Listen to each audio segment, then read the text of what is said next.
అందరూ ఎలా ఉన్నారు? సో నేను ఈరోజు మీకు చూపిస్తున్న వచ్చి ఎక్స్టర్నల్ హార్డ్ డ్రైవ్ అండి, స్టోరేజ్ కోసము. ఇది నేను తీసుకొని ఒక 6 months అవుతుంది. చూడడానికి మాత్రం ఇది చిన్నగా ఒక బుక్ లాగా ఇలా హ్యాండ్ బుక్ లాగా అనిపిస్తుంది, ఊరికే చేతిలో పట్టుకోవడానికి. కాకపోతే దీని స్టోరేజ్ వచ్చి 2 terabytes అండి.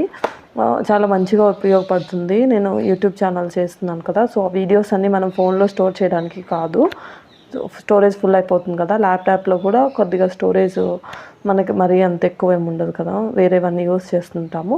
అందుకోసమని ఇది తీసుకున్నాను. దీని స్టోరేజ్ అయితే నాకు చాలా ఎక్కువ వచ్చిందండి, 2 terabytes. నేను యూట్యూబ్లో వీడియోస్ పోస్ట్ చేసిన తర్వాత మంత్లీవి ఇందులోకి వేసేస్తాను ల్యాప్టాప్కి కనెక్ట్ చేసి. సో దీని ప్రైస్ వచ్చి నాకు అప్పట్లో 6,000 పడిందండి. ఇప్పుడైతే 7,100 రూపీస్ ఉంది. చాలా బాగా పనిచేస్తుందండి స్టోరేజ్కి. అందరూ వీడియో చూసి సబ్స్క్రైబ్ చేసుకోండి. Thanks for watching.